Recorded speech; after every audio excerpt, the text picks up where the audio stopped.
Ni kweli katika maisha watoto huiga upesi malezi kutoka kwa wazazi au walezi wake. Familia ndiyo shule ya kwanza ambayo mtoto hufunzwa, anayoyapata ni ya asili na ni ya msingi. Hayawezi kubadilishwa maisha yake yote ya baadaye.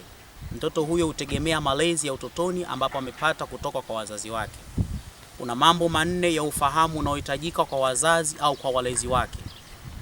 Moja, wazazi au walezi wajue kwamba mtoto anajifunza na kuiga kwa umakini yale anayoyaona yanayotendeka na kuyasikia yakisemwa kutoka kwa wazazi wake au kwa walezi wake.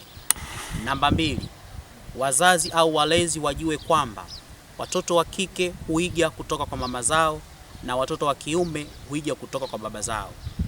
Namba tatu, wazazi au walezi hawana budi kumrudia mtoto kwa njia ya upole, ingawa ni vigumu kusema kwa upole hasa anapokosea mtoto huyo. Namba nne, makosa ya kumtukana mtoto au watoto, maneno au ya kumuita majina ambayo yatamwasili mtoto katika kuwa na tabia mbaya. Mfano, muita majina ambayo sio mazuri kwa mtoto huyo.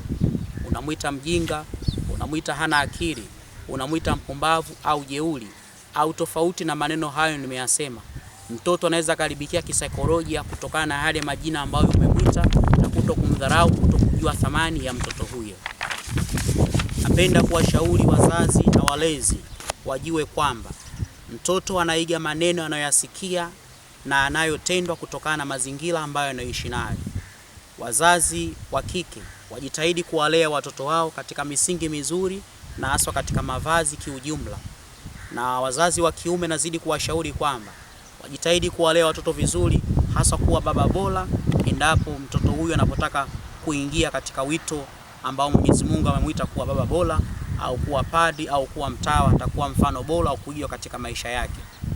Namba 4, pia na washauri wazazi wasipende kuwatukana watoto wao na kumuita majina yasiyofaa, maana watoto hao wanajisikia vibaya, wanaweza kuharibikia kisaikolojia na mtoto huyo anaweza akawa na majuto katika maisha yake. Tumsifu Yesu Kristo.